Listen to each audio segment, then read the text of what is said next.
लालू यादव की एक जिद और बिहार को ना मिला मुस्लिम मुख्यमंत्री, ना बची आरजेडी की सरकार। 2005 में लालू ने अपने हाथों कैसे गंवाई 15 साल पुरानी सत्ता।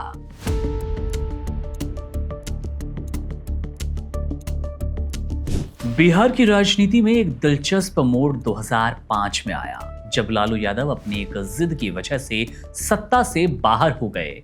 ये वही लालू यादव थे जिनकी पार्टी आरजेडी करीब 15 सालों से बिहार की राजनीति पर छाई हुई थी।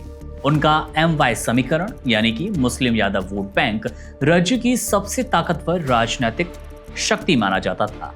लेकिन 2005 के चुनाव ने इस समीकरण की ताकत को नहीं बल्कि सीमाओं को उजागर कर दिया। इस पूरे घटनाक्रम का सबसे अहम और सबसे कम चर्चा में रहने वाला पहलू ये था कि बिहार को एक मुस्लिम मुख्यमंत्री मिल सकता था, लेकिन लालू यादव ने ये मौका गंवा दिया। और सिर्फ इसलिए नहीं कि वो इसके खिलाफ थे, बल्कि इसलिए उन्हें अपनी पार्टी और सत्ता को अपने परिवार के हाथों से बाहर जाने का डर था। 2005 का विधानसभा चुनाव खास था। फरवरी में हुए पहले चुनाव में किसी भी पार्टी को बहुमत नहीं मिला। आरजेडी सबसे बड़ी पार्टी तो बनी, लेकिन सरकार नहीं बना सकी। पासवान की नई पार्टी एलजेपी ने 29 सीटें जीत ली और किंग मेकर की भूमिका में आ गए। उन्होंने नतीजों के बाद जो शर्त रखी वो सीधी और सधी हुई शर्त थी। अगर आरजेडी को समर्थन चाहिए था तो मुख्यमंत्री मुस्लिम होगा।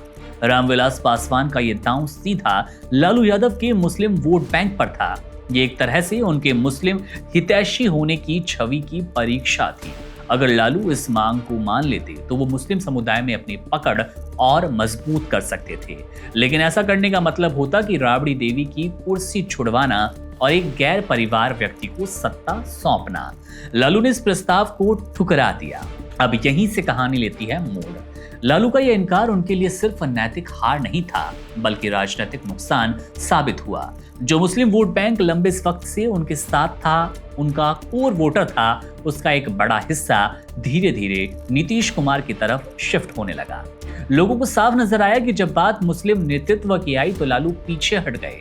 पासवान की रणनीति शातिर थी। वो खुद मुख्यमंत्री नहीं बनना चाहते थे, लेकिन उन्होंने वो मांग रख दी जिसे ठुकराना लालू के लिए मुश्किलों भरा हुआ। और जब लालू ने ठुकरा दिया तो पासवान के हाथ वो नैतिक बढ़त आ गई जिसकी उन्हें तलाश थी। हालांकि इसका फायदा उन्हें पूरी तरह नहीं मिला। उनकी पार्टी के विधायक, जो ज्यादातर बाहुबली या दूसरी पार्टियों से असंतुष्ट नेता थे, सत्ता की उम्मीद में एलजेपी में आए थे। और जब सरकार नहीं बनी तो टूट फूट शुरू हो गई। अब इस सियासी उठापटक के बीच राज्यपाल बूटा सिंह ने राष्ट्रपति शासन की सिफारिश कर दी। विधानसभा भंग की गई और अक्टूबर 2005 में दोबारा चुनाव हुए। अब इस चुनाव में वो हो गया जिसका डर लालू को था, जिसका डर लालू के परिवार को था। अब इस बार नीतीश कुमार की अगुवाई में एनडीए ने बहुमत हासिल किया और लालू यादव की सत्ता पूरी तरह बिहार से बाहर हो गई। तब से अब तक आरजेडी बिहार में पूरी ताकत से सरकार में अकेले लौट ही नहीं पाई। अगर लालू ने 2005 में रामविलास पासवान की मुस्लिम मुख्यमंत्री वाली मांग मान ली होती तो शायद बिहार की राजनीति की तस्वीर अलग होती। वो सत्ता में बने होते, मुस्लिमों में उनका भरोसा मजबूत होता और नीतीश कुमार उस वक्त उभरने का मौका नहीं प्राप्त कर पाते। लेकिन लालू ने सत्ता को परिवार में रखने की जो जिद दिखाई, वही उनके पतन की शुरुआत बन गई। उस एक फैसले ने साबित कर दिया कि राजनीति में समीकरण ही काफी नहीं, समय पर सही निर्णय जरूरी होता है।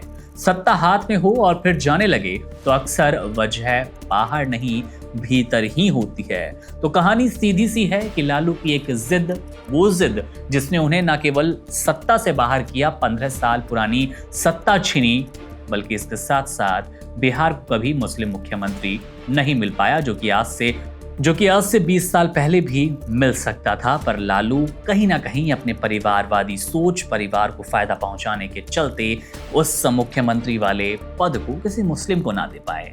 बहरहाल कहानी आपको कैसी लगी? लालू का ये टर्न अप कह लीजिए, लालू का खुद को अपनी सरकार की नींव को हिलाने का एक पॉइंट कह लीजिए, और रामविलास पासवान की नीति कह लीजिए, किसमें सबसे ज्यादा शातिर चमक थी?